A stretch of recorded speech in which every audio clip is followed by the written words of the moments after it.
selamat sore pemirsa. Sumatera Utara hari ini hadir kembali menjumpai Anda edisi Sabtu 23 Mei 2026. Tentunya kita bertemu kembali bersama saya Balki Siregar. Sejumlah informasi teraktual dari Sumatera Utara telah dirangkum oleh tim redaksi kami untuk Anda. Berikut topik utama Sumatera Utara hari ini. Pemadaman listrik secara massal ganggu aktivitas warga. Pemkab Deli Serdang sidak pasar terkait stabilitas harga. DPRD Kota Medan dukung kemudahan pelayanan EKTP.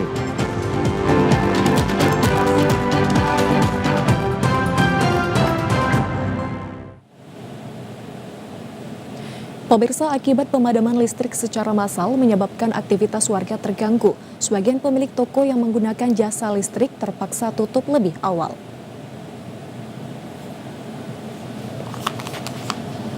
Sejak sore jelang malam sekitar pukul 18.44 waktu Indonesia bagian Barat, jaringan listrik di wilayah Kabupaten Mandailing Natal terjadi pemadaman listrik secara massal.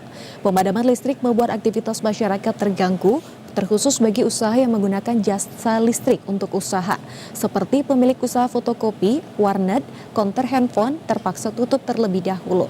Sebagian pemilik usaha masih menggunakan mesin genset untuk bisa bertahan menunggu pelanggan mereka. Pantauan di pusat kota Penyambungan Mandailing Natal terlihat gelap gulita di sepanjang jalan protokol Penyambungan. Sumber cahaya hanya terbatas seperti cahaya lampu kendaraan dan cahaya lampu toko yang menggunakan mesin genset. Jelas tentunya merasa terganggu karena kita yang berdagang pada malam hari ini kita tutup lebih awal, soalnya tidak tahu kapan nyalanya. Dari info PLN pun belum jelas kita dapat dari pedagang. Kalau terbiasanya belum, nggak terbiasa. Biasanya kalau cuma padam sebentar, ini terlihat agak lama, makanya kita tutup lebih awal. Kalau pakai genset ya minyak lagi, yang merugi lah kita kan. Kepala Cabang Unit Penyedia Listrik Negara Penyambungan Mandailing Natal, Muhammad Iqbal, menyampaikan penyebab pemadaman listrik ini belum dapat secara pasti, namun adanya gangguan pada sistem transmisi. Petugas PLN masih melakukan investigasi.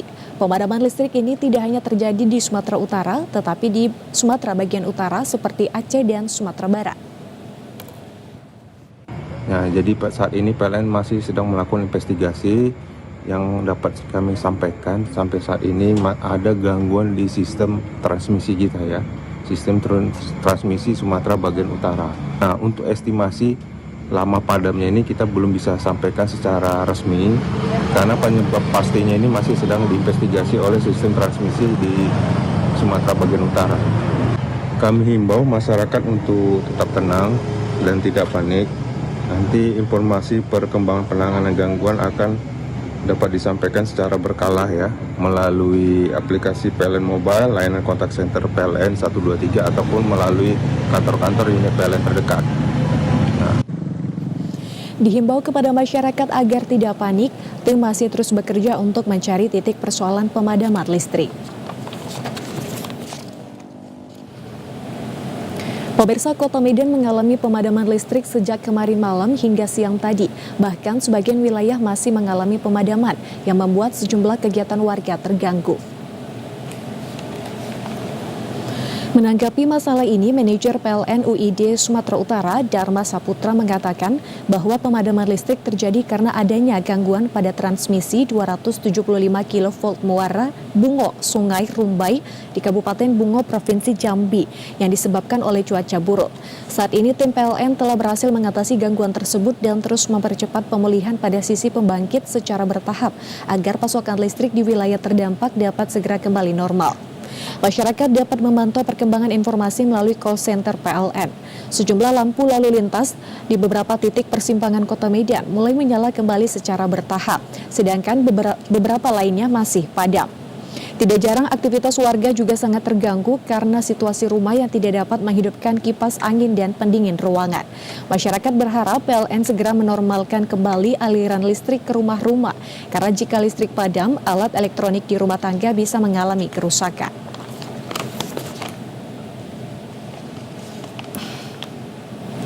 Pemirsa, Sekretaris Daerah Kabupaten Deli Serdang bersama tim pengendalian inflasi daerah melakukan sidak ke sejumlah pasar untuk memastikan ketersediaan dan stabilitas harga bahan pokok menjelang Hari Raya Idul Adha 1447 Hijriah.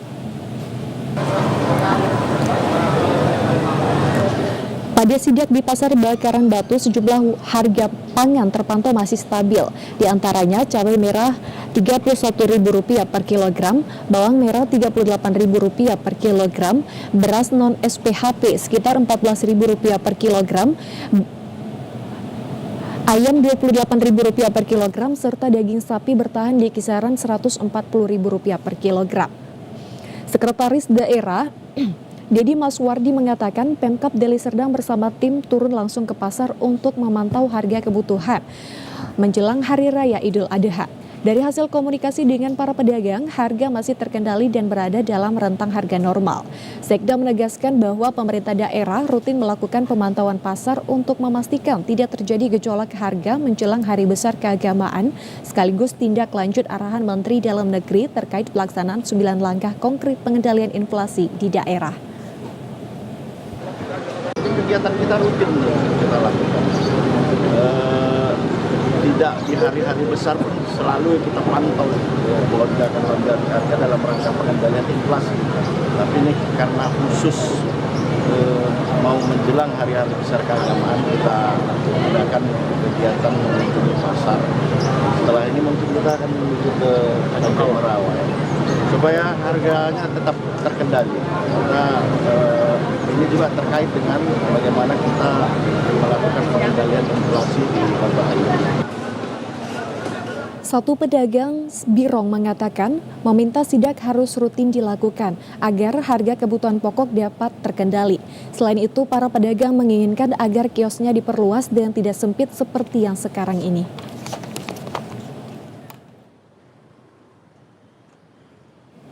Pemirsa, kami akan hadir kembali dengan sejumlah informasi lainnya. Tetaplah bersama kami di Sumatera Utara hari ini.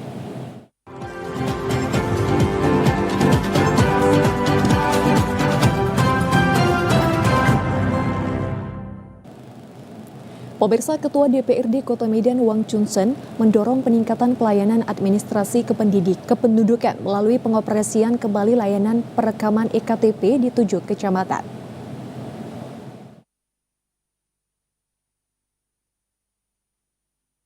Langkah ini dinilai menjadi upaya strategis untuk mendekatkan pelayanan kepada masyarakat, sehingga warga tidak perlu lagi datang ke kantor pusat Disdukcapil untuk mengurus kebutuhan administrasi kependudukan tertentu. Layanan perekaman KTP elektronik yang dioperasikan di tingkat kecamatan tersebut diharapkan mampu mempermudah akses masyarakat, sekaligus mengurai antrean pelayanan di kantor pusat Disdukcapil.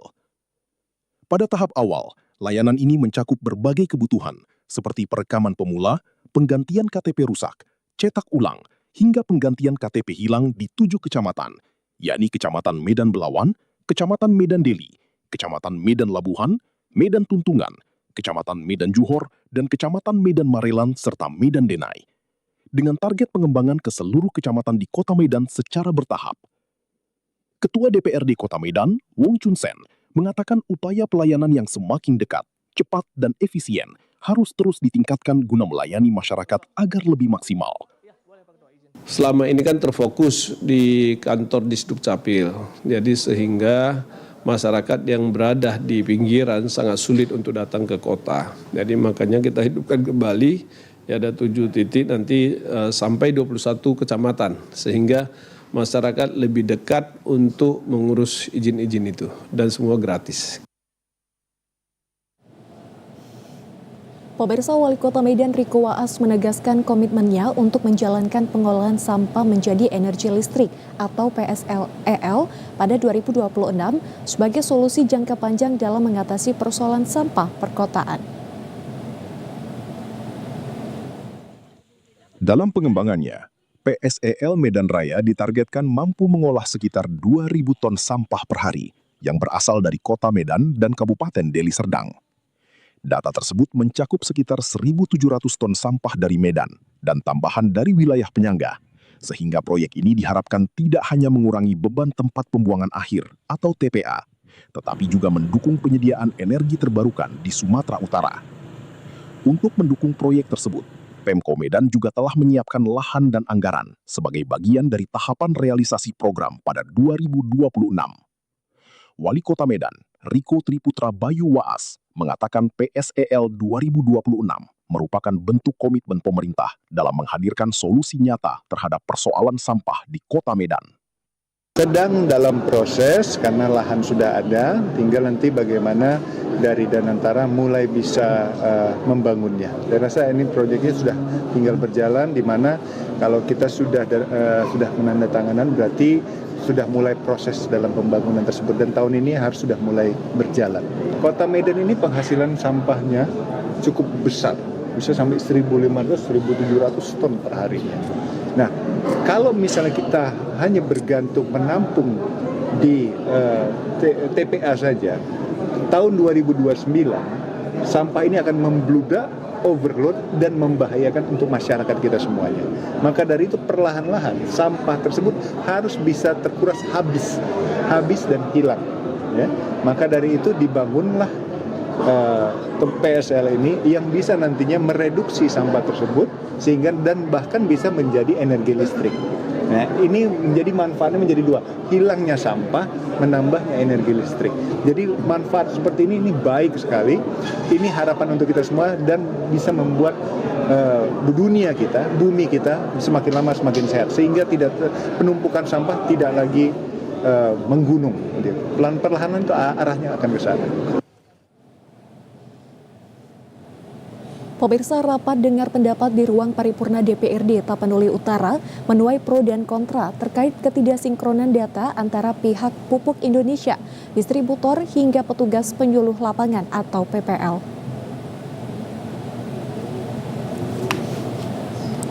Dalam rapat tersebut, DPRD meminta seluruh pihak yang terlibat dalam pendistribusian pupuk agar mengingatkan koordinasi dan pengawasan sehingga pupuk dapat tepat sasaran dan benar-benar diterima oleh petani yang membutuhkan. Hingga saat ini, sebanyak 800 ton pupuk telah didistribusikan, namun di lapangan sejumlah petani mengeluhkan kelangkaan pupuk. Perbedaan data tersebut meliputi jumlah alokasi realisasi penyaluran hingga stok pupuk yang diterima di tingkat pengecer. Kondisi ini dikhawatirkan dapat memicu keterlambatan distribusi dan menyulitkan petani untuk memperoleh pupuk pada masa pemupukan tanaman padi. Anggota DPRD meminta seluruh pihak terkait agar segera melakukan sinkronisasi data agar dapat menyalurkan pupuk bersubsidi tepat sasaran dan tidak menimbulkan keresahan di tengah masyarakat petani. Meski demikian, pemerintah melalui Pupuk Indonesia, Daniel Tambunan, memastikan ketersediaan pupuk bersubsidi di Tapanuli Utara masih dalam kondisi aman dan koordinasi lintas pihak terus dilakukan guna memperlancar distribusi kepada para petani. Sudah kami sampaikan juga dalam rapat ini via data juga bagaimana kemudian realisasi itu mulai dari bulan April itu meningkat, bahkan kalau kita bandingkan realisasi April Tapanuli Utara tahun 2026 versus realisasi Tapanuli Utara April 2025 itu meningkat sebanyak 2,5%. Nah, ini tentunya menjadi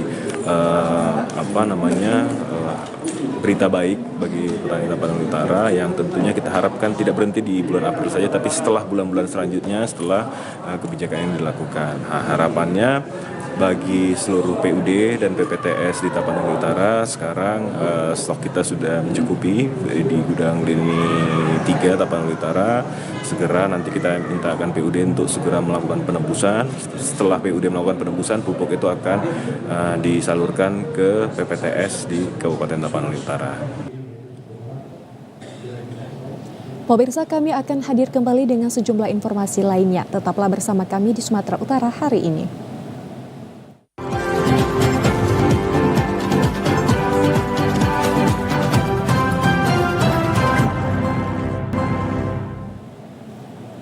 Pemirsa, Yapim Taruna Sumatera Utara dan Riau selenggarakan Olimpiade Sains dan Lomba Kompetensi Siswa LKS yang telah berlangsung sejak 16 Mei lalu dan berakhir pada 22 Mei 2026 yang ditandai dengan pengumuman pemenang serta pelepasan balon ke udara.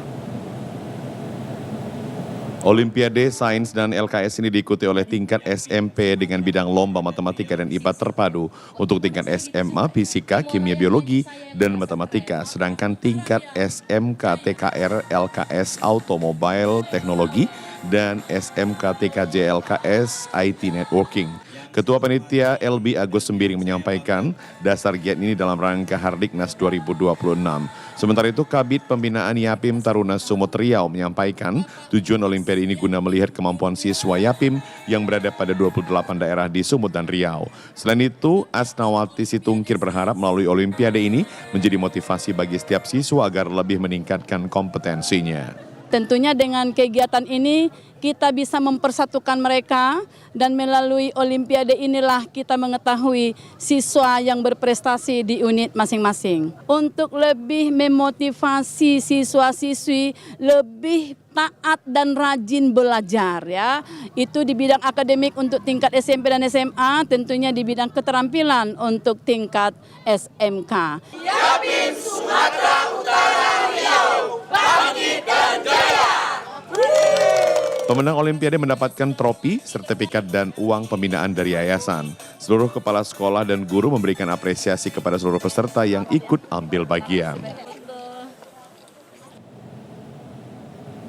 Pemirsa, siswa-siswi Yapim Taruna Sumatera Utara dan Riau tidak hanya andal dalam bidang akademik yang ditunjukkan melalui Olimpiade Sains dan LKS, namun juga mampu menampilkan berbagai kreasi seni dan kegiatan lainnya. Para siswa-siswi Yapim Taruna dari 28 daerah di wilayah Sumatera Utara dan Riau menunjukkan kecintaannya terhadap budaya dengan menampilkan pakaian daerah masing-masing melalui parade. Pada penutupan kegiatan Olimpiade yang dilaksanakan di Yapim Biru-Biru kemarin, setiap sekolah Yapim mempersembahkan tarian daerah dan kreasi. Kegiatan ini menjadi bukti bahwa siswa-siswi Yapim Taruna juga memperdalam kegiatan seni yang dilakukan di lingkungan sekolah masing-masing. Sebagai ajang silaturahmi, setiap sekolah tidak hanya bersaing untuk memenangkan kompetisi Olimpiade, namun juga dimanfaatkan oleh setiap siswa untuk saling bertukar pikiran tentang giat sekolah yang terdapat di lingkungan sekolah masing-masing. Sejalan dengan harapan yayasan untuk meningkatkan kemampuan siswa dalam bidang akademik, maka setiap siswa diharapkan mengambil makna yang positif dari kegiatan Olimpiade yang dilakukan. Seluruh kepala sekolah dari 28 Yapim Taruna Sumut dan Riau mengapresiasi kegiatan yang dilakukan oleh yayasan dengan tujuan Yapim Taruna dimanapun berada menjadi sekolah yang dipercaya masyarakat. Kegiatan akademik dan non-akademik akan selalu menjadi bagian terpenting bagi seluruh siswa karena dianggap mampu meningkatkan kreativitas siswa. Pada penutupan kegiatan Olimpiade yang berlangsung menunjukkan bahwa setiap guru yang ada memiliki visi yang sama, yaitu mendidik generasi muda bangsa untuk mewujudkan Indonesia Emas 2045. Pemirsa, dalam mendukung program Swasembada Pangan Nasional, Polres Toba menggelar panen raya jagung serentak kuartal 2 tahun 2026 di Desa Parbagasan Janji Matogi, Kecamatan Uluan, Kabupaten Toba. Suasana panen raya jagung berlangsung di lahan pertanian milik warga di Desa Parbagasan Janji Matogu, Kecamatan Uluan, Kabupaten Toba kemarin. Kegiatan secara virtual panen raya nasional dipimpin langsung oleh Presiden Republik Indonesia yang digelar Polres Toba. Turut hadir dalam kegiatan tersebut unsur Forkopimda, jajaran TNI Polri, perwakilan pemerintah daerah, Bulog, BPS, tokoh masyarakat, tokoh agama, kelompok tani hingga insan pers. Panen raya jagung di lahan milik Ruth Sitompul ini diperkirakan menghasilkan sekitar 5 ton jagung. Panen raya nasional diikuti oleh seluruh jajaran Polda dan Polres se-Indonesia. Kapolres Toba AKBP Vincentius Jimmy Parapaga mengatakan sektor pertanian memiliki peran penting dalam memperkuat ekonomi nasional sekaligus menjaga ketahanan pangan masyarakat. Kegiatan panen raya ini merupakan kontribusi nyata Polres Toba dalam mendukung program ketahanan pangan nasional. Sinergi antara Polri, pemerintah daerah, dan masyarakat menjadi kunci menghadapi tantangan ketersediaan pangan serta peningkatan kesejahteraan masyarakat. Kapolres juga mengapresiasi masyarakat dan kelompok tani yang terus mengelola lahan produktif di Kabupaten Toba. Ia meminta seluruh jajaran kepolisian aktif untuk mendampingi petani sehingga program ketahanan pangan berjalan berkelanjutan.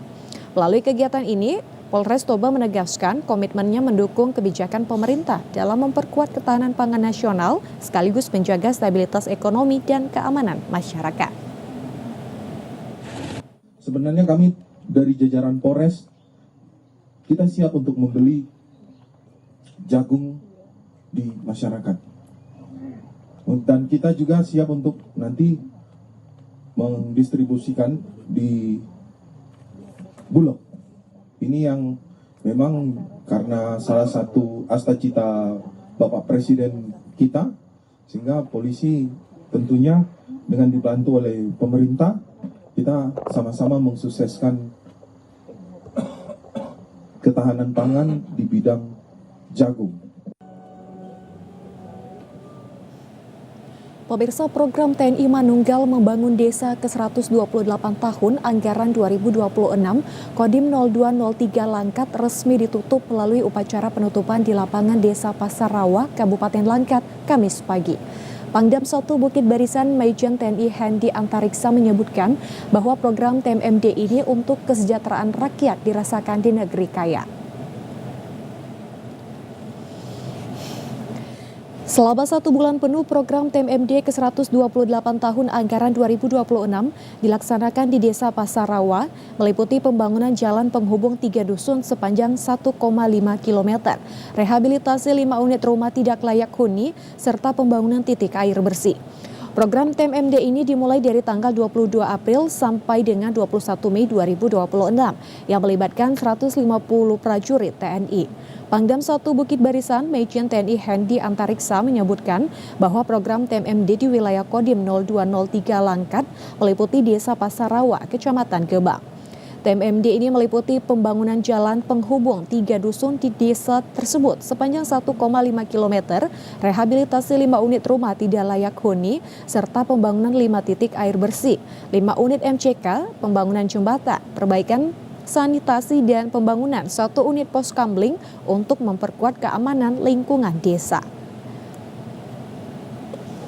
Semuanya untuk kemakmuran masyarakat.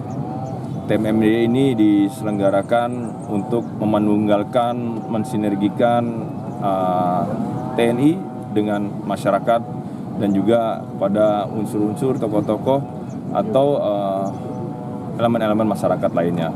Semoga kegiatan ini bisa bermanfaat, ke depannya bisa lebih masif lagi sehingga kesejahteraan rakyat bisa dirasakan di negeri yang kaya ini.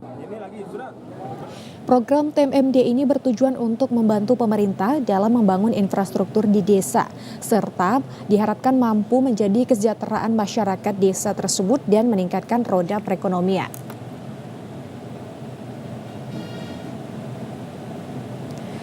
Pemirsa, berikut kami hadirkan informasi seputar haji dari Haji Embarkasi Medan.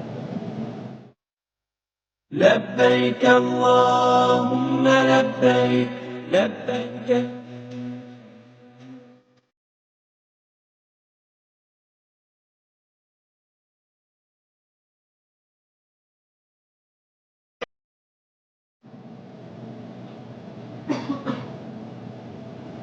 Pemirsa, Kementerian Haji dan Umroh Republik Indonesia menyampaikan duka cita mendalam atas wafatnya Muhammad Firdaus, jamaah haji Indonesia berusia 72 tahun dari kloter JKG 27. Almarhum Muhammad Firdaus sebelumnya dilaporkan dalam proses pencarian di Arab Saudi. Koordinator Bidang Komunikasi Media Center Haji PPIH Arab Saudi, Hasan Afandi menyatakan proses pencarian jemaah atas nama Muhammad Firdaus telah mencapai titik temu. Berdasarkan laporan tim di lapangan dan koordinasi dengan otoritas Arab Saudi, almarhum ditemukan dalam keadaan wafat. Hasan menyampaikan terima kasih kepada keluarga almarhum KJRI Jeddah, otoritas Arab Saudi, pihak Rumah Sakit Arab Saudi, petugas haji yang melakukan pencarian, serta seluruh masyarakat Indonesia yang turut mendoakan selama proses pencarian berlangsung. Pemerintah melalui petugas penyelenggara ibadah haji atau PPIH Arab Saudi akan menyiapkan badal haji bagi almarhum. Pelaksanaan badal haji tersebut tentunya akan dilakukan oleh petugas haji. Kami menyampaikan terima kasih kepada keluarga almarhum, Konsulat Jenderal RI Jeddah, otoritas Arab Saudi, pihak Rumah Sakit Arab Saudi, petugas haji yang melakukan pencarian, serta seluruh masyarakat Indonesia yang mendoakan selama proses pencarian ini berlangsung. Pemerintah melalui PPIH Arab Saudi akan menyiapkan badal haji yang dilakukan oleh petugas haji bagi almarhum. Kami juga mengajak istrinya dan menyatakan yang betul dari ciri-cirinya, pakaian yang digunakan, pakaian sarung, baju warna putih koko itu betul, dan nomor paspor, nomor visa juga betul di gelangnya, maka itu sudah dinyatakan boleh diambil dengan persyaratan harus melalui proses surat. Setelah dibuatkan dari surat dari KJRI, sudah lengkap persyaratan dan prosedur administrasi, maka almarhum bisa diambil. Hasan mengingatkan agar tidak membiarkan jamaah berjalan sendiri tanpa pendampingan, khususnya jamaah yang membutuhkan perhatian lebih. Kepedulian antar sesama dinilai sangat penting untuk mengurangi resiko jamaah tersesat atau terpisah dari rombongan. Kemenhaj juga menghimbau jamaah yang membutuhkan bantuan agar tidak sungkan untuk menyampaikan kondisi dan kebutuhannya kepada petugas. Hasan menegaskan petugas haji Indonesia hadir untuk mendamping, melayani, dan melindungi jamaah selama berada di Tanah Suci.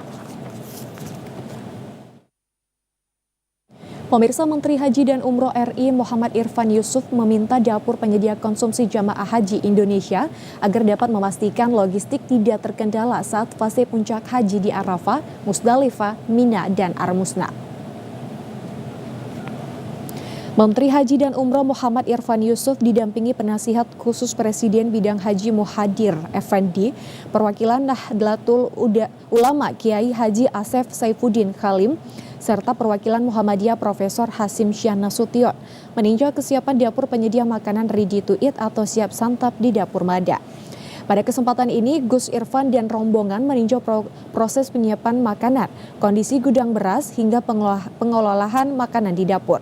Usai peninjauan, Menhaj menyatakan sejauh ini konsumsi untuk fase Arafah, Musdalifah, Mina, Armusna sudah dipersiapkan dengan baik, meski ada sejumlah catatan.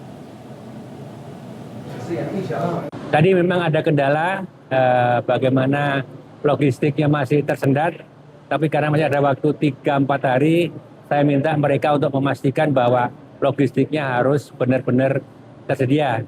Ini memang masalah antara dapur dengan vendor dari itu, bukan masalah kita.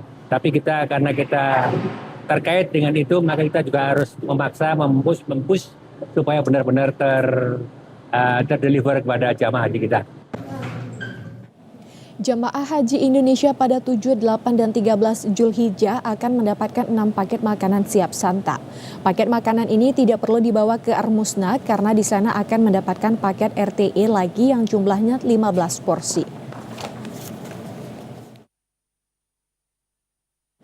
Pemirsa, kami akan hadir kembali dengan sejumlah informasi lainnya. Tetaplah bersama kami di Sumatera Utara untuk hari ini.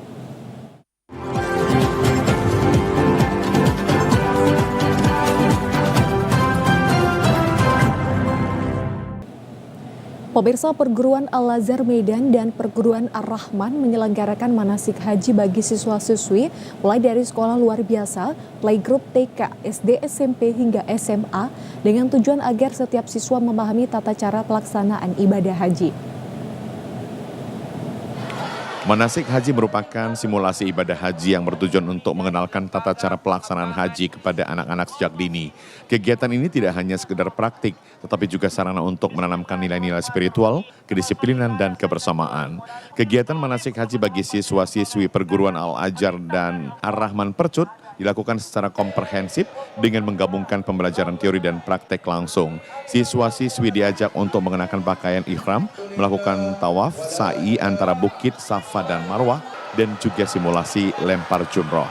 Salah satu tujuan melaksanakan manasik haji akbar ini adalah untuk mengevaluasi tentang materi pembelajaran khususnya ibadah yang tersangkut dengan ibadah haji. Memberikan edukasi kepada seluruh siswa agar kemampuan mereka dalam menguasai khususnya materi tentang haji, dan apabila satu waktu nanti mereka akan berangkat melaksanakan ibadah haji, mereka sudah bisa melaksanakan dengan terampil sesuai dengan rukun, wajib, dan sunat-sunat haji.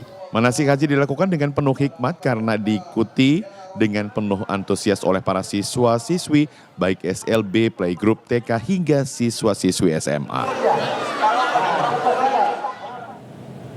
Pemirsa, manasik haji bagi siswa-siswi di perguruan Al-Azhar agar menjadi inspirasi dan motivasi untuk berniat melaksanakan haji serta mengajarkan siswa agar dapat menjadi muslim yang sempurna sejak dini.